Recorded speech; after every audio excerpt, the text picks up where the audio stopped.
Hai, halo, jumpa lagi dengan Munaji berbagi sebisanya seadanya tentang AdSense, blogger, YouTube, dan lainnya.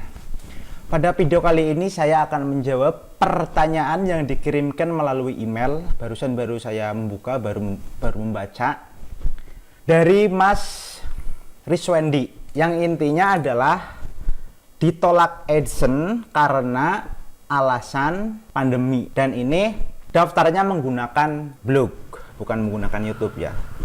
Jadi intinya adalah ini ditolak AdSense karena alasan pandemi, dan beliau juga sudah melakukan update artikel setelah ditolak ya, maksudnya melakukan update artikel 4 atau berapa itu tadi saya lupa, terus didaftarkan lagi dan masih ditolak lagi dengan jawaban yang sama. Jawabannya seperti ini: sebagai layanan, kami mengalami penundaan sementara selama merebaknya pandemi virus corona COVID-19. Artinya kami tidak dapat meninjau situs Anda saat ini. Kami mohon maaf atas ketidaknyamanan yang mungkin ditimbulkan dan terima kasih atas kesabarannya.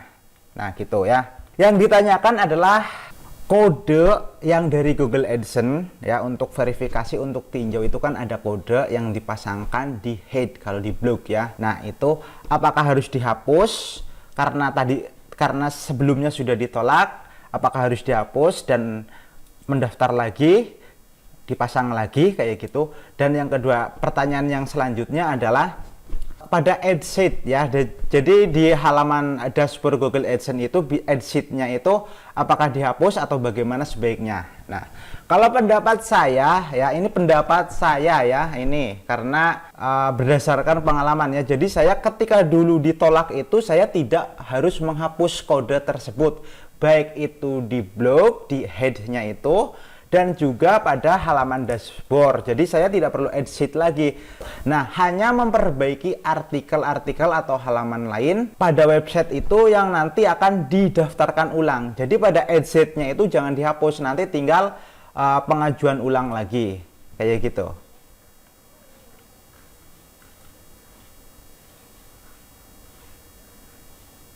Oh, itu kalau itu zaman dulu mah nggak kayak gitu. Kalau sekarang mungkin harus AdSeed lagi ya.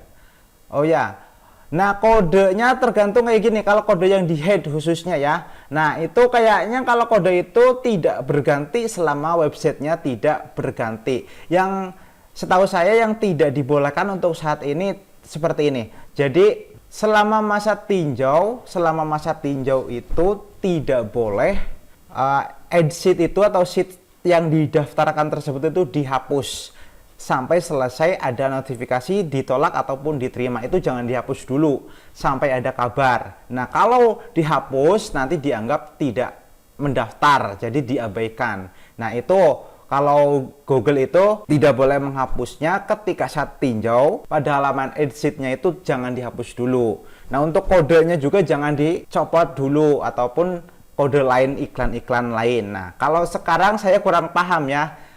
Jadi kalau saya itu dulu melakukan migrasi ya, bukan daftarnya dari blog, tapi saya melakukan migrasi atau upgrade. Artinya daftar awalnya itu saya menggunakan dari YouTube. Nah kemudian saya upgrade dengan domainnya domain TLD. Nah itu tinggal tinjau.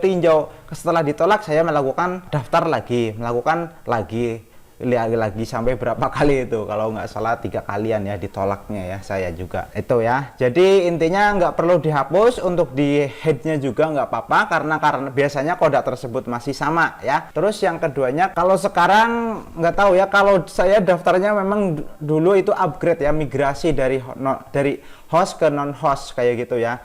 Kalau yang melalui website yang tidak dibolehkan adalah ketika review, ketika sedang ditinjau jangan dihapus. Nah nanti kalau daftar mungkin setelah ditolak dihapus lagi, terus di AdSeed lagi, minta tinjau lagi. Tapi kodenya saya rasa masih sama, jadi itu tidak perlu dihapus ya. Dan nah itu mungkin jawaban saya ya, kalau kurang memuaskan ya karena saya juga bukan master ya, hanya berbagi pengalaman. Dan ini saya sedikit menyarankan ya, atau bukan apa-apa ya, nambahin saja ini. Tadi saya sudah membuka halaman website tersebut yang tercantum di email ya. Itu intinya tentang pembahasan mengenai tips atau tentang bayi, kebanyakan tentang bayi ya niche-nya ya.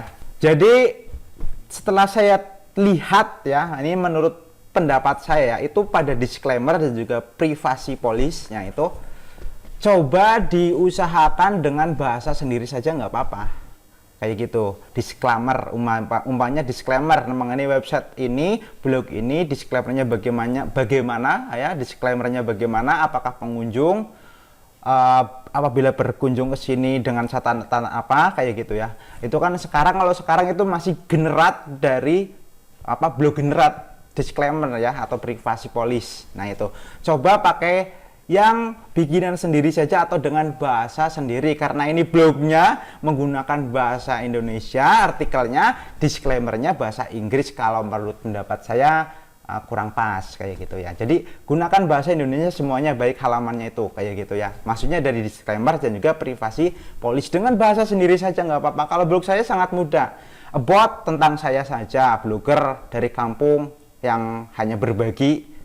Terus kontaknya ya kontak, hanya kalau kolom email, dan disclaimernya ya kalau masuk ke blog saya berarti sudah sepakat dengan ketentuan apa yang saya tentukan kayak gitu. Tapi insya Allah menjamin keamanan masalah data apabila memang ada fitur untuk input data kayak gitu, dan lain sebagainya. Itu untuk disclaimer dan privasi policy ya. Terus pada menu, itu ada menu ya, menu diisi dengan menu saja, beda atau diisi dengan kategori ya. Kategori umpamanya tips itu kan tadi yang saya lihat, itu pada menu yang bagian atas itu ya, itu diisinya linknya ke artikel ya, itu kurang tepat, saya rasa itu kurang tepat. Lebih baik diisi kategori ya, kategori tentang bayi apa ya, lebih ke kategori ya, jangan itu kan langsung ke halaman, satu halaman kayak gitu. Kategori atau yang diisi dengan label kayak gitu ya. Itu untuk menu. Itu hanya saran saya ya. Coba kalau mau ikut ya nggak apa-apa. Terus artikel, kalau artikel saya rasa itu sudah nggak tahu ya fresh atau tidaknya, saya nggak sempat ngecek-ngeceknya. Tapi itu saya rasa karena artikelnya terkait dengan tips-tips mengenai tentang bayi. Jadi kalau saran saya itu kasih sumbernya ya, atau footer catatan itu berasal dari mana, kecuali kalau memang Mas Rizwandi ataupun penulis pada blog tersebut adalah memang ahli atau misalnya bidan, dokter atau lainnya. Nah, memang kan tujuannya untuk membuat blog itu kan bukan hanya untuk daftar AdSense saja, tapi memang konten tersebut ini bukan menggurui ya, konten tersebut memang bisa digunakan atau berguna untuk orang lain. Kalaupun jelas sumbernya dan bukan hanya karangan saya saja, kan lebih senang. Jadi yang membaca itu lebih senang, lebih meyakinkan. Potensi pengunjung datang kembali lagi, yang sudah datang kembali lagi kan lebih besar. Kayak gitu ya. Nah, terus kecuali kalau memang kayak blog saya kan hanya pendapat saya kayak gitu. Kalau itu kan seperti paten atau ya bagaimana ya, karena itu kaitannya dengan ilmu kedokteran atau kebidanan kayak gitu ya. Itu ya. Kalaupun itu apalagi kalau itu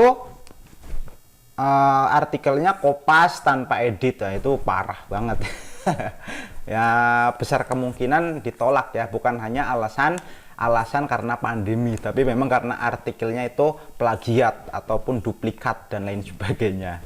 Nah, terus ini tadi ya artikel ya, terus masalah kode dicopot atau tidaknya, saya rasa untuk kodenya pada headnya itu nggak dicopot juga nggak apa-apa ya. Yang penting biasanya nggak rubah itu kalau di head, kecuali nanti add sheetnya setelah ditolak mungkin dicabut lagi, terus di add lagi, minta review lagi kayak gitu.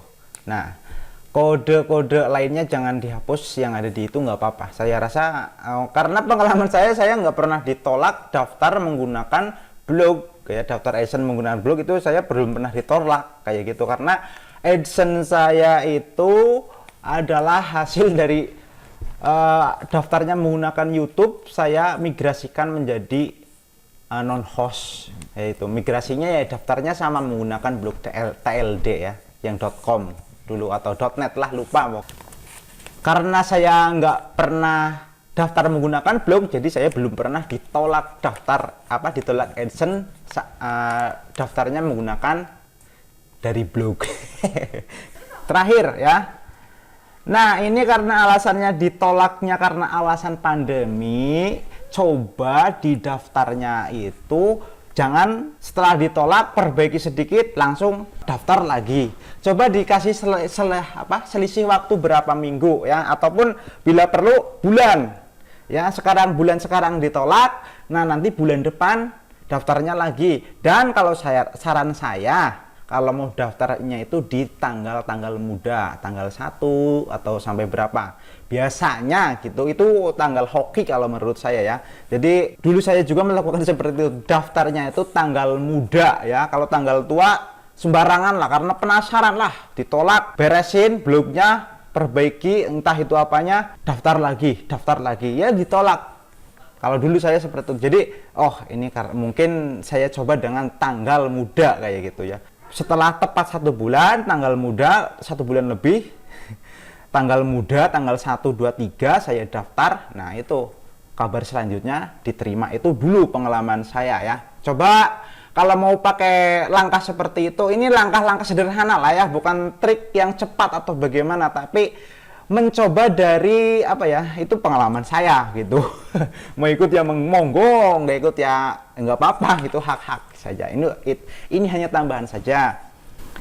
Saya rasa itu ya. Jadi disclaimer, privasi policy, menu, terus artikelnya itu sudah baik, artikelnya, kodenya dicopot atau tidak. Kalau pada head itu saya rasa kalau masih sama nggak perlu, tapi nanti untuk edit lagi ya, karena ya jujur saja kalau saya belum pernah mendaftar yang ditolak dari daftar menggunakan dari blog, karena saya upgrade atau migrasi ya dari host ke non host ya. Jadi saya belum pernah ditolak daftar menggunakan langsung dari blog. Mungkin itu jawaban saya, Mas Rizwendi ya, terkait pas atau dan tidaknya itu relatif ya, karena saya hanya berbaginya menjawab dari pengalaman saya dan setahu saya yang dibaca ataupun dari mana-mana lah kayak gitu ya. Karena saya sendiri juga bukan master, pada hakikatnya saya juga masih belajar, bukan orang atau senior atau master atau bagaimana ya. Kita berbagi saja ya. Seperti slogan saya kayak gitu, munaji.com, berbagi sebisanya dan seadanya. Oke, semoga bermanfaat dan jawabannya saya dijawab di video saja. Salam.